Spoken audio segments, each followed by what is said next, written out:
गंगा भी गए, यमुना भी गए, गंगा भी गए, यमुना भी गए। गंगा भी नहाए, यमुना में भी स्नान किया, त्रिवेणी में स्नान किया, और पर दिल में ख्याल ये किया ही नहीं। क्या नहीं किया?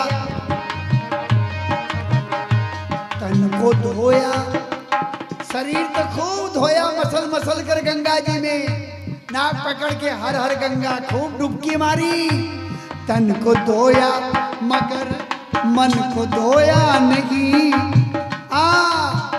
और तन को धोया मगर मन को धोया नहीं। तो गंगा नहाने से क्या फायदा, भूखे को कराया नहीं, कभी भूखे को भोजन कराया नहीं। बाधी अमृत पिलाने से क्या फायदा, कभी भूखे को भोजन खिलाया नहीं। बोलिए रघुनाथ जी महाराज की जय हो।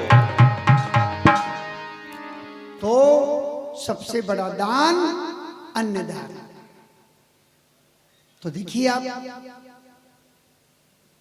कहा राजन, ये मेरी अंतरात्मा ने आशीर्वाद दिया है। हाथ जोड़कर कहा राजन, कही कारण आगमन तुम्हारा। हे महामुनि, कहिए आपका मेरे गरीब के यहाँ किस कारण से आगमन हुआ है, मेरे लायक क्या सेवा है। बस आपके कहने की देर है, पर मेरी तरफ से आज्ञा पालन में देर नहीं होगी। आप तो निवेदन करो, आप कहो, मैं सुनने को तैयार हूं और करने को तैयार हूं। तो राजा की बात सुनकर मुनिराज ने कहा, राजन, मैं जब भी यज्ञ करता हूं तो राक्षस लोग मेरे यज्ञ को बिगाड़ देते हैं। यज्ञ की ज्वाला में मदिरा डाल देते हैं, मांस डाल देते हैं और यज्ञ को भ्रष्ट कर देते हैं। मैं सिद्धि प्राप्त नहीं कर पाता। असुर समूह सतावहि मोगी, मैं जाचल आया नृप तोहि। हे राजन, मैं तुझे जांचने आया हूं, तेरी सहायता लेने आया हूं। कारण मैं ब्राह्मण हूं, मेरा काम यज्ञ करना है, शास्त्र वेद पुराण करना, ये हमारा काम है। और तुम क्षत्रिय हो तो यज्ञ की, धर्म की, गौ ब्राह्मण की रक्षा करना ये तुम्हारा धर्म है। इसलिए अनुज समेत देह रघुनाथा, निश्चर बध में होई सनाथा। मुझे छोटे भाई लक्ष्मण के साथ बड़े राम को दे दो। दोनों भाइयों को मैं लेने आया हूं, आप मुझे दे दो। उनके द्वारा मैं राक्षसों का वध करा करके और सनात हो जाऊंगा, मेरा यज्ञ पूरा हो जाएगा, वो तपोभूनि निर्भय हो जाएगा। तो राम को मांगा ना। ये शब्द सुनते ही और महाराजा दशरथ जी का चेहरा उतर गया। कारण ये राजा और ये कौशल्या दोनों अगले जन्म में राजा मनु और शत्रुपा थे। राजा मनु और शत्रुपा, इन्होंने दोनों पति पत्नी ने राज्य छोड़ करके और अखंड जंगल में जाकर 10,000 साल की तपस्या करी। कितने साल की करी? छोटा मोटा मत समझना, 10,000 साल की। और परमात्मा प्रकट हो गए। काय के लिए? कि जो निराकार है, जिस भगवान का कोई आकार नहीं, उसे आकार के रूप में, साकार के रूप में देखने के लिए। और आखिर भगवान को प्रकट होना पड़ा। कहा मांगो राजन। राजा ने कहा महाराज, आपके दर्शन करने के बाद दुनिया में और कुछ देखना बाकी रह जाता है क्या? और आप जिसे प्राप्त हो गए वो दुनिया में ऐसी कौन सी चीज आपसे बड़ी है जो मैं मांगू? सबसे बड़े तो आप हैं, सारा ब्रह्मांड आप में समाया हुआ है। मैं निराकार को साकार में देखना चाहता था, आज मेरा जीवन धन्य हो गया। कहा नहीं, मांगना तो पड़ेगा।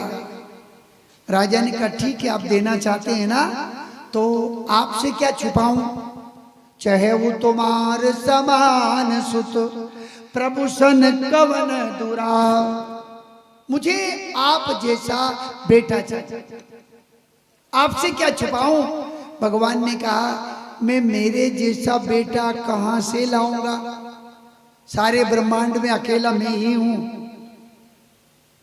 इसलिए महाराज समय आएगा ना तो मैं खुद ही तुम्हारा पुत्र बनकर आऊंगा।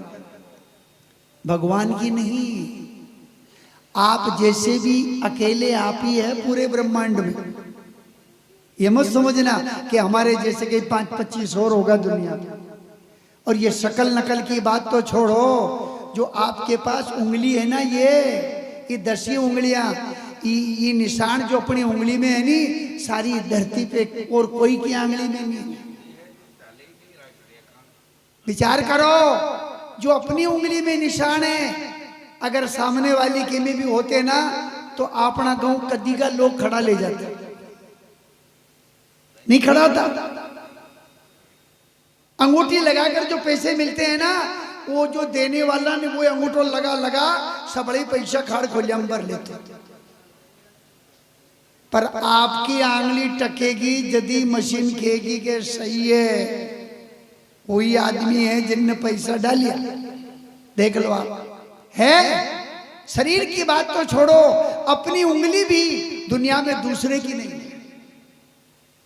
इसलिए हम दुनिया में कोई विशेष है, सामने वाला दुनिया में विशेष है तो हम भी अलग विशेष है। ये मन में सोचकर चलो कि हमारे जैसा दुनिया में और नहीं है। वारे मेरे परमात्मा कैसा भिन्न भिन्न की कारीगरी करी उसने। उस जैसा कारीगर देखा आपने? जो आपके शरीर में पसीने में गंध आती है ना, वो गंध किसी और के शरीर में आती नहीं। यदि तो ये कुत्ता सूंघ के, वो खोजी कुत्ते रहते हैं ना, वो सूंघ करके चोर पकड़ ले। कभी कभी देखा आपने, बड़ा भारी केस होता है ना, वहां कुत्ते आते हैं, उसे वहां सूंघाया जाता है और वो सूंघता सूंघता जाता है ना, तो वही जो अपराधी होता है उसे सूंघ करके पकड़ लेता है कुत्ता। तो देखो उस कारीगर की एक भजन मुझे याद आया। कारीगरी करतार रे, धन धन रे तेरी कारीगरी करता।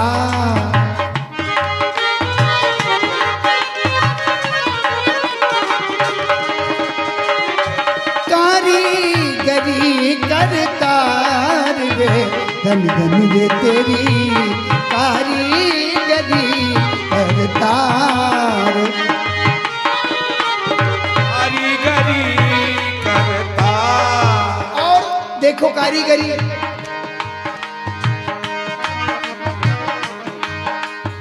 पत्ते पत्ते की कतरन करता, तेरे हाथ कतरनी कहीं नहीं। देखिए आपने, जितने भी पेड़ हैं सबके पत्तों की अलग अलग कटिंग। एक ही कटिंग होती तो कैसे मालूम पड़ता कि बड़ कौन है, पीपल कौन है, नीम कौन है, जामुन कौन है? पर वारे भगवान सब पेड़ों की पत्तों की अलग अलग कटिंग करी, पर कोई ने उनका हाथ में कतरनी नहीं देखी। पत्ते पत्ते की कतरन करता, तेरे हाथ कतरनी कहीं नहीं। और फूल फूल में रंग भरा, रंग भरता देखा कभी नहीं।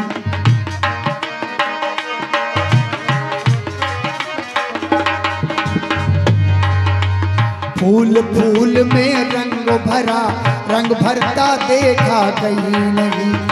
फूल फूल में रंग भरा, रंग भरता देखा कहीं नहीं। सूरज चांद आकाश बनाया, ए सूरज चांद आकाश बनाया, और खंबा लगाया कहीं नहीं। जय हो। आकाश से पानी गिरता है, आकाश में सागर कहीं नहीं। आकाश में पानी गिरता है, आकाश में सागर कहीं नहीं। समुद्र तो धरती के ऊपर है और पानी कहां से गिर रहा है? आकाश में। लोगों ने जाके देखा कि कहीं समुद्र ऊपर तो नहीं है, कहीं नहीं मिला।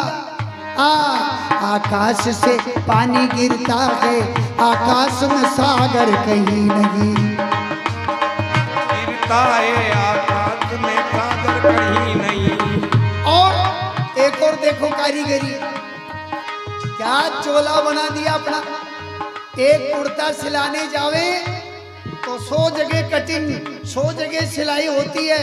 जब जाकर कुर्ता तैयार होता है और उसने ये पूरा ही कुर्ता बना दिया शरीर का। मनुष्य देह का चोला बनाया।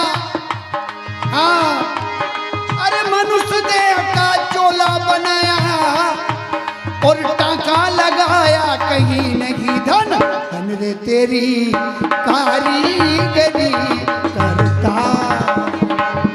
धन धन रे तारी कारीगरी करता। कारीगरी करता रे धन धन रे तेरी कारीगरी करता। क्या गजब का कारीगर है। ऐसा कारीगर देखा आपने? सारा मामला विचित्र है उसका, गजब का विचित्र। तो हे राजन, चढ़ऊ तुम्हारे समान सुत प्रभूषण कवन दुराय। आप जैसा बेटा चाहिए। भगवान ने कहा जाओ, मेरे जैसा और नहीं, मैं ही बेटा बनकर आऊंगा। राजा की रानी भी बराबर 10,000 साल से तपस्या कर रही थी, बराबर हक था उसका। भगवान ने पूछा रानी से, मांगो माता जी, आप क्या मांग रही हो? तो रानी ने कहा, महाराज जो बरनाथ चतुर नृप मांगा, सोवर मोहि अतिशय प्रिय लागा। जो वरदान मेरे पति ने मांगा है ना, वही वरदान मुझे बहुत अच्छा लगा, मैं उसमें शामिल हूं। समझे? यानी पिताजी ये बने आपके, तो मेहतारी मैं बने। भगवान ने कहा तथास्तु। फिर राजा से कहा एक और मांग लो। सिंगल अच्छा नहीं होता, जोड़ा अच्छा होता है, एक और मांग लो। अब राजा ने विचार किया कि मैंने त्रिलोकीनाथ को बेटा मांग लिया, अब ये सारे ब्रह्मांड के नायक मेरे घर में बेटे बनकर आएंगे ना, तो बहू कौन आएगी? लक्ष्मी जी आएगी ना। जिस लक्ष्मी के लिए सारी दुनिया तरसती है, वो लक्ष्मी जी मेरे आंगन में बहू बनकर आएगी। अब जिस घर में स्वयं लक्ष्मी बहू हो, बताओ उनमें कहीं कहीं कमी रह गई। खा बाकी, पी बाकी, फेर बाकी, ओढ़ बाकी, साधन की, सवारी की, संसार की, मौज की, सभी आनंद है ना। जहाँ बहू लक्ष्मी है फिर क्या कमी है? अब भोगों की तो कोई कमी नहीं होगी, पर याद रखना ज्यादा भोग करने से रोग बढ़ जाते हैं।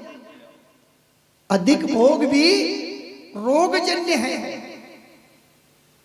जिन्होंने ज्यादा पी ली नहीं, डॉक्टर ने कह दी कि आता गई, फेफड़ो न्यो नमट गयो, साल खंड और पी लो और ढूंढका की तैयारी कर लो।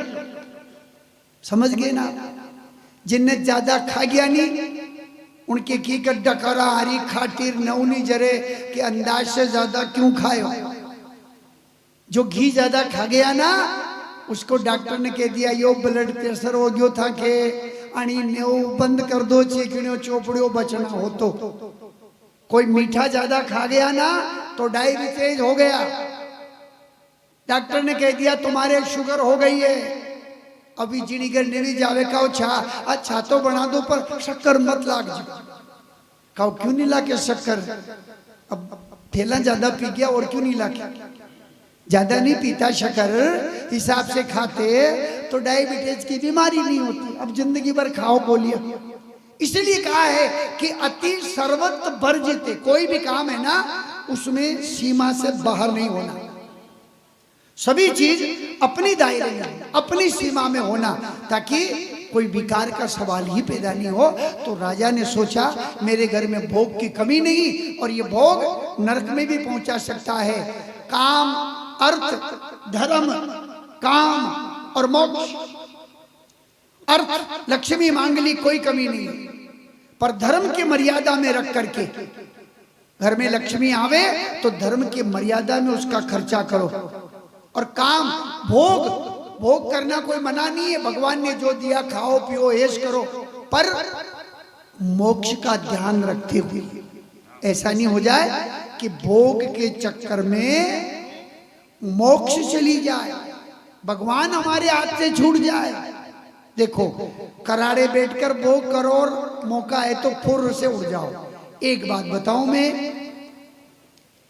एक बूंद शहद धरती पर पड़ी, थोड़ी गहराई में सोच लेना, एक बूंद कहां टपक गई? धरती के ऊपर, और कहीं से मक्खी उड़ती हुई आई, उसे पता चल गया सूंघते ही कि शहद है, मजा आ गया। कराड़े बैठ गई, उन्हें बूंद के कराड़े आराम से चूंच गड़ा कर खा रही है। अच्छी बात है ना, कराड़ पे बैठी है, खा रही है, चाहती तो पूरी बूंद चट कर जाती, और जब खतरा होता तो फुर से उड़ भी जाती। पर अब उनके लोभ दस्यु, उनने सोचो कि कराड़ भी तो इतनी मीठी है यार, अगर थोड़ा आगे खसक जाऊं तो और ज्यादा मीठी होगी। ऐसा करके वो मक्खी आगे खिसक गई।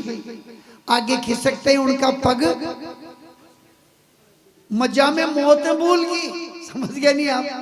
उन्हीं खाबा का मजा में उन्हीं मौत भूल गई। दो पग आगे धरते ही दो ही पग चपक गया। उन्हें किया अब खाबो तो भूल गई, और भी चारी हाथ पगे यूं करे, मातो रगड़े, फिर की उड़ू उड़बा के लिए फुर्र करियो, जो ये फांकड़ा भी उन्हीं सेंत में न लतड़ पतड़ हो गया।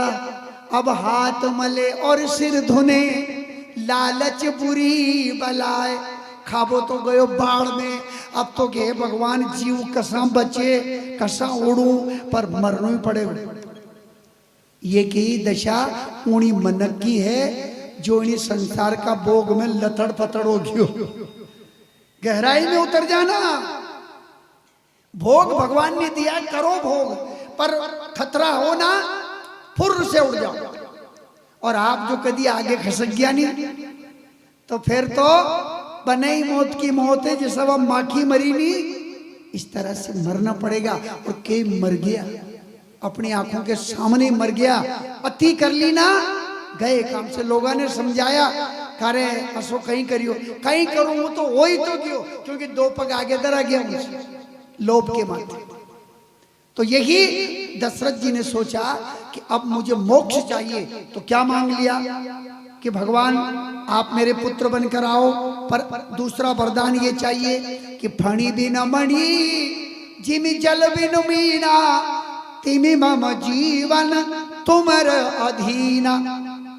जैसे मणधारी सांप बिना मणि के जिंदा नहीं रह सकता, और मछली लाख जतन करो पर बिना पानी के जीवित नहीं रह सकती। इसी प्रकार मेरा आपके ऊपर पुत्र विषेक प्रेम इतना हो कि आप मुझसे दूर हो जाओ तो मैं जिंदा नहीं रह सकता। ये वरदान तो पहले ही मांग लिया था ना, इसलिए राजा का चेहरा उतर गया और कहने लगे, चौथे पन पा यहु सुत चारी, चौथे पन पा यहु सुत चारी, चौथे विप्र बचन ना कहु बिचारी, कहु बिचारी।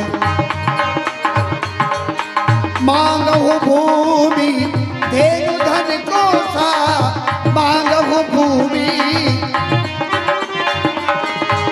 सोजी देहु निमस एक रोसा, देह प्राण ते प्रिय कछु नाहि। सोही मुनि दे हो निमिष एक न मांगे। हे महाराज, भूमि मांग लो, खजाना मांग लो, तैयार हूं देने के लिए। आप मेरी सुल्तनत, मेरा राज मुकुट भी मांगो तो देने के लिए तैयार हूं। मनुष्य को सबसे प्यारा है शरीर। आप मेरा शरीर मांगो तो गर्दन काट के आपके चरणों में रख दूं, और अगर आप मेरा प्राण भी मांगो तो देने के लिए तैयार हूं। पर सब सुत मोगी प्राण की नागी, राम देतना बनगी गोसाई। वैसे मुझे चारों पुत्र प्राण से बढ़कर प्यारे हैं, पर राम नहीं दूंगा। वशिष्ठ जी विश्वामित्र जी विचार करने लगे। भगवान ने तो धरती का भार उतारने के लिए उतार लिया, और महाराजा दशरथ देखो ना, बिल्कुल पुत्र के विरह में, पुत्र विशेष प्रीति में लोटपोट हो रहे हैं। इशारा किया किनको? वशिष्ठ बापू जी, गुरु वशिष्ठ को, जो भगवान महाराजा दशरथ जी के कुल गुरु थे। हर समाज के एक कुल का गुरु होता है।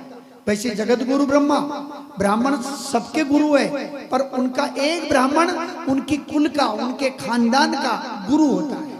तो राम जी के कुल गुरु कौन थे? महाराज वशिष्ठ जी। उन्होंने समझाया, क्या कर रहे हो राजा? क्योंकि अगर अपना चेला डूबता है ना, तो कुल गुरु ही बचाता है, यही ध्यान रखना। राम जी पैदा होंगे ये सलाह भी कुल गुरु नहीं दी थी। आज भी कह रहे हैं कि समस्त ज्ञान कोई मेरी बबूती नहीं है। मैंने राम को विद्या सिखाई, चारों भाइयों को, पर कुछ विद्याएं ऐसी है जो मेरे पास नहीं है।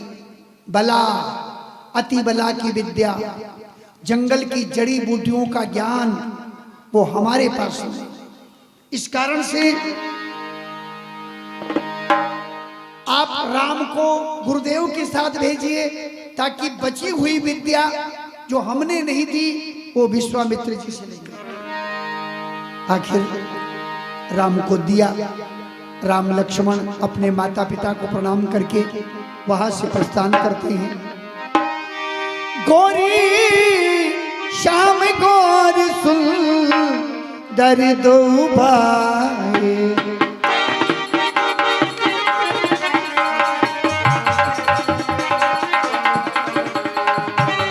श्याम गौर सुंदर दो भाई, विश्वामित्र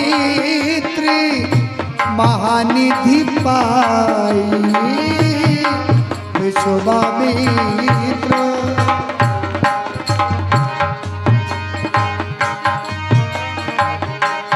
चले जात मुनि दीन दिखाई, चले जात मुनि दीन दिखाई, सुनती ताड़िका क्रोध करी धाये।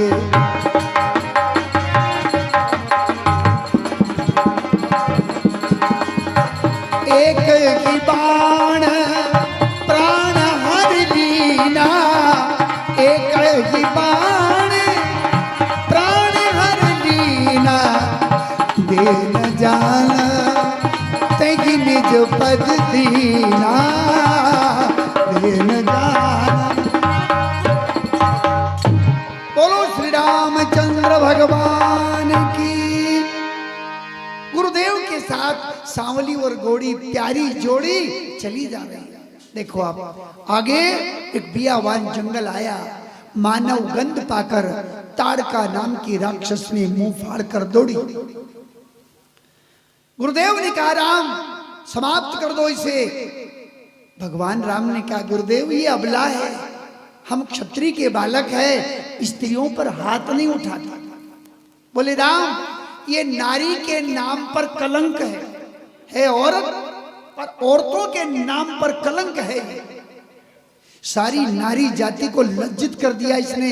कितने ऋषि मुनियों को मार मार कर खाया है इसने। ये धरती का बोझ है। हे राम, गुरु की आज्ञा है और गुरु की आज्ञा आपको मानना ही पड़ेगा। आखिर गुरु की आज्ञा को कौन टालता। राम ने एक बाण चढ़ाया, सीधा छोड़ा, वो लगा उसकी छाती में और धड़ाम से एक ही बाण प्राण हर लीना, दूसरा नहीं मांगा, एक ही बाण में लंबा कर दिया ताड़का को और उसे दीन समझ करके मोक्ष पथ पर भेजा। देखो आप वारे मेरे परमात्मा, जो तुम्हें खाने दौड़ती है ना, आपने उसको मां का दर्जा दिया और जहां अपनी माताओं को भेजेंगे ना, उस जगह उसको मोक्ष करके भेज दिया। ऐसे हैं भगवान दयालु। और अब गुरुदेव का विश्वास हो गया कि यही अवतारी पुरुष है। अब एक भी राक्षस नहीं बचे। शाम को आश्रम में गए, कंदमूल फल खाए, रात्रि विश्राम किया। सवेरा हुआ, प्रातः कहा मुनिझारी आप रहे मख की रखवारी। भगवान ने कहा गुरुदेव शुभ काम में देर नहीं करना, आप यज्ञ प्रारंभ करिएगा और बाकी यज्ञ की रक्षा हमारी जवाबदारी। एक चूहे को भी हम यज्ञशाला में प्रवेश नहीं करने देंगे और आप सभी यज्ञिक देवताओं का पूजन करो विधि विधान के साथ। फिर क्या था, गुरुदेव ने यज्ञ प्रारंभ किया। यज्ञ का धुआं आकाश में उड़ा और जैसे बरसात में कहीं आप दीपक जलाओ, आग लगाओ और आसपास के खेतों के सारे पतंगे दौड़कर आ जाते हैं ना, उसमें मरने के लिए आग में, ऐसे ही यज्ञ का धुआं आकाश में उड़ा और राक्षस लोग भागो दौड़ो।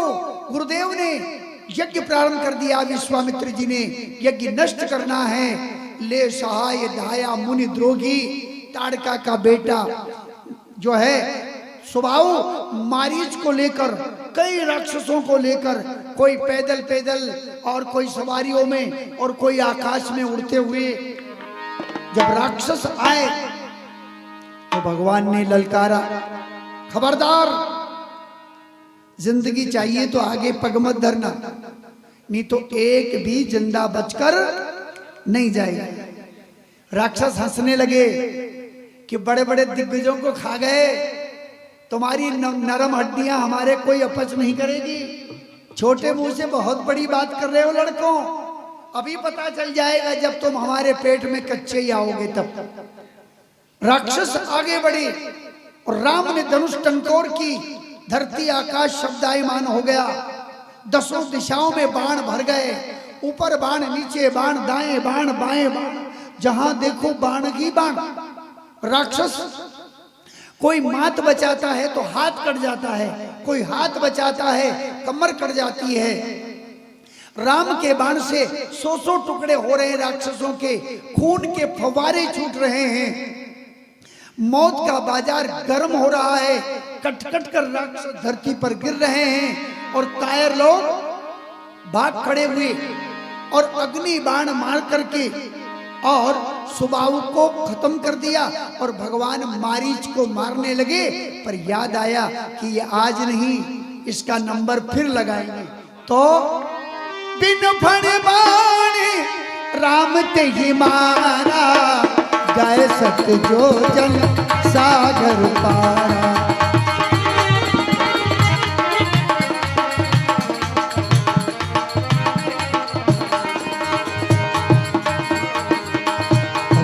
सागर कहा बुझाई, चरित्र एक पुनि देख बुझाई। धनुष यज्ञ सुनि रघुकुल नाथा, हर्ष चले मुनिवर के साथ।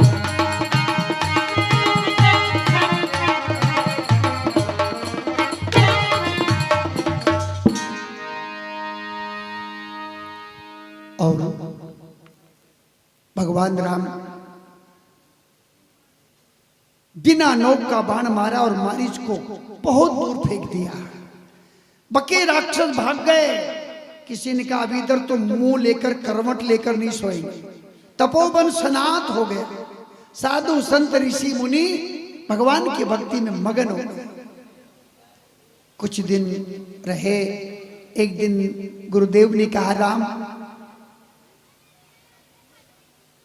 मैं आपको एक दुनिया दर्शन का मेला दिखाने ले चलता हूं। जनकपुरी में महाराज जनक जी ने धनुष यज्ञ और सीता का स्वयंवर रखा है, तो मैं आपको धनुष यज्ञ दिखाने ले चलता हूं। राम ने कहा गुरुदेव जहां गुरु वहां चले, जहां आप चाहोगे, हमें तो साथ चलना ही है आपके। और राम और लक्ष्मण गुरुदेव के साथ चले हैं आश्रम छोड़कर जनकपुरी की तरफ। मार्ग में एक ऐसा आश्रम आया जहां कोई खग मृग जीव जंतु जह नाही, न तो कोई पक्षी था, कोई परिंदा भी पर नहीं मार रहा था, न कोई हिरन था, न कोई हरी घास थी, कुछ नहीं, सुनसान। उसमें एक उपल देवधरी धीर पत्थर की शिला पड़ी। ऐसी जगह देखकर भगवान ने पूछ लिया गुरुदेव ये कैसी जगह, सुनसान कोहरा छा रहा है, ये शिला कैसी पड़ी है। भगवान राम से गुरुदेव ने कहा राम, ये दो पुरुषों की सताई हुई स्त्री है, इसका दोष नहीं है, दोष पुरुषों का है और सजा इसको मिल रही है, सजा इसको मिल रही है। देखो इंद्र ने अहिल्या का सुंदर रूप देखा, उसने फैसला कर लिया कि भले विवाह हो गया पर मुझे मिलना ही है। तो रात के समय इंद्र चंद्रमा को लेकर आया, चंद्रमा बाहर डटा पहरे के लिए और इंद्र नकली मुर्गा बनकर बोल गया। गौतम ऋषि ने सोचा कि ब्रह्म मुहूर्त हो गया है, वो धोती लोटा लेकर गंगा जी में स्नान करने गए और इंद्र नकली मुनि का रूप धारण करके गौतम ऋषि का और अहिल्या के पास चले गए। अहिल्या के साथ धोखा हुआ, वो समझी मेरे ही पति है। इंद्र ने उनके रूप में उससे समागम किया और वो मुनिराज गंगा में गए। जो ही उन्होंने स्नान के लिए जल हिलाया तो गंगा ने कहा कौन है, इस समय आधी रात है। गौतम जी ने कहा कि मां मैं हूं गौतम, कि पागल हो गए हो क्या, तुम तो जानकार हो ना कि आधी रात में सभी नदियां सोई रहती है, तुम जगाने आ गए। बोले मां मेरा कोई दोष नहीं, रोज मुर्गा बोलता है, आज भी मुर्गा बोला। गंगा ने कहा ये नकली मुर्गा है, नकली मुर्गा है, दौड़ के जा, तेरे घर में कोई धोखा होने वाला है। गौतम ऋषि गीली धोती लेकर लोटा लेकर भागे। चंद्रमा ने देख लिया कि मालिक आ गया, चंद्रमा भागा, भागते भागते चंद्रमा के गीली धोती का जमकर छींटा मारा। वो कोसंगति का दाग आज भी चंद्रमा में है। भजन गाते हैं ना कि संगत का लाचन ला गया और आज वो कुसंगति का लाचन चंद्रमा में लग रहा है, काला दाग है। और इंद्र को जाकर देखा और श्राप दिया कि देवताओं का राजा इंद्र होकर एक भग के लिए यहां आया, जा मैं श्राप देता हूं तेरे शरीर पर 1000 भग हो जाए। अपनी स्त्री से कहा कि पतिव्रता नारी होकर पराये पुरुष के साथ समागम कर रही है, जा मैं तुझे श्राप देता हूं कि पत्थर की शिला हो। अहिल्या ने कहा प्राणनाथ धोखा तुम्हारे साथ भी हुआ, धोखा मेरे साथ भी हुआ, फिर मेरा क्या दोष जो आपने मुझे पत्थर की शिला बना दिया, मेरा उद्धार कैसे होगा। गौतम ऋषि ने कहा कि जब परमात्मा का अवतार होगा ना, जब उन्हें वनवास होगा वो इधर निकलेंगे और उनके चरण की ठोकर से तो मोक्ष धाम को चली जाए, जब तक तुझे पत्थर की शिला ही बनकर रहना पड़ेगा। और इंद्र ने विनय करी तो कह दिया कि राम जी जब दूल्हा बनेंगे ना और घोड़े पर सवार होंगे तब तू उनके दर्शन करेगा ना तो तेरे 1000 भग 1000 नेत्र हो जाएंगे, 1000 आंखें हो जाएंगी। ऋषि मुनि क्रोध भी कर लेते हैं और दया भी कर लेते हैं। तो चरण कमल रज चाहती कृपा करहु रघुवीर। हे रघुवीर, बरसों से इंतजार कर रही है तुम्हारे चरणों की रज का, आप दया करो। भगवान ने अपना चरण स्पर्श किया, पत्थर की शिला से सुंदर नारी, गोत्रम नारी अहिल्या निकली और हाथ जोड़कर अनेक प्रकार से विनय करने लगी और कहने लगी कि मेरे पति ने मुझे श्राप दिया, तो मैं आज तक भ्रम में थी कि मेरा क्या दोष था जो बेकसूर मुझे पत्थर की शिला बना दिया, पर आज मालूम पड़ा पति श्राप जो दीना अति भल कीना परम अनुग्रह पाना।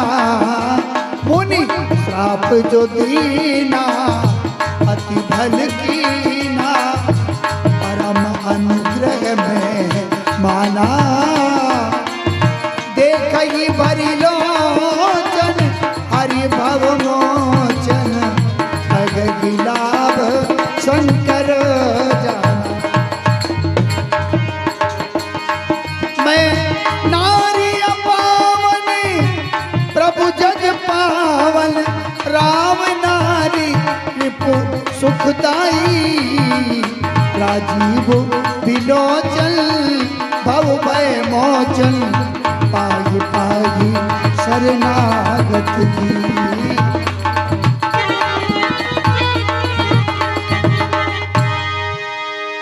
आज मालूम पड़ा कि मुनि ने श्राप क्यों दिया। अगर श्राप न देते ना तो केवल मुनि की पत्नी ही बनी रहती, स्वर्ग मिल जाता भले ही पति सेवा से, पर मोक्ष तो नहीं मिलता। आज भगवान के चरण कमल मुझसे स्पर्श हुए हैं, जिन चरणों के लाभ को भगवान शंकर अच्छी तरह से जानते हैं कि जिन चरणों के नक्श से गंगा निकली, इसलिए भगवान शंकर ने अपने माथे में बिठा लिया।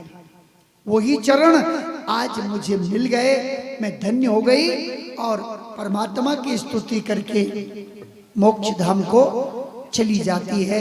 और यहाँ भगवान राम गुरुदेव के साथ आगे प्रस्थान करते हैं।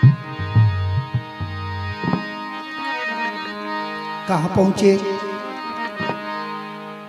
चले राम लक्ष्मण मुनि संगा गए जहां जग पावनी गंगा। राजा सगर के 60,000 पुत्रों का उद्धार करने के लिए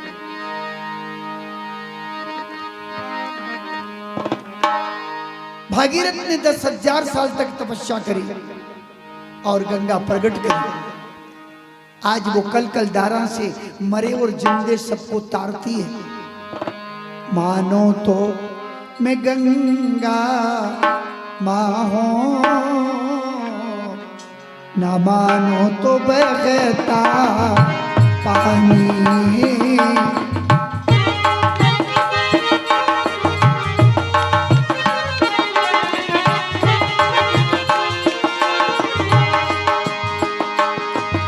मानो तो मैं गंगा माँ हूँ, ना मानो तो बहता। मेरी लहर लहरों पे लिखी है इतिहास की अमर कहानी। मानो तो मैं गंगा तो बहता। हरि बोलना बोलना बोलना।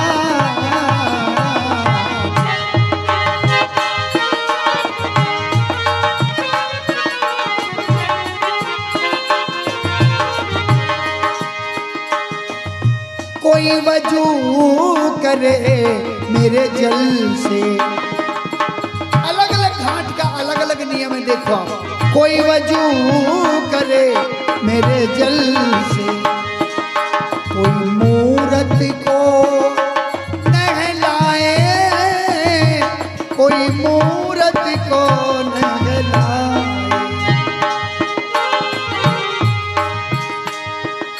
कहीं मोची चमड़े धोए। कोई घाट ऐसे भी हैं जहां मोची अपने चमड़े धोया करते हैं गंगा में, कहीं मोची चमड़े धोए, तो कहीं पंडित प्यास बुझाए, कहीं पंडित प्यास बुझाए। धर्म करम के झगड़े इंसान की है नादानी, मानो तो मैं गंगा हो, न मानो तो बहता पानी हो, मानो तो मैं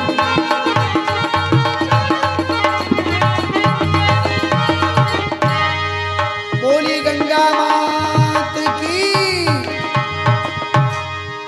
कुछ लोग गंगा में जाते हैं और खड़े होकर संकल्प करके और अपने पाप को, अपने व्यसन का परित्याग कर देते हैं कि गंगा में नहाए ना, कुछ तो छोड़ो, अपनी बुराई को छोड़कर आते हैं। और कुछ लोग ऐसे हैं जो लोग छोड़कर आवे नहीं, उनकी पोटली बांधला मौका आ जाए, ऐसे भी हैं। वहाँ बहुत सारे बीड़ियार जर्दा छोड़े नहीं, ये बिंडल कराड़े छोड़ के जाए, कोई पीवाड़ा ने की बने ही पैसा को साधन दर लो जेब में, उन्होंने छोड़ा।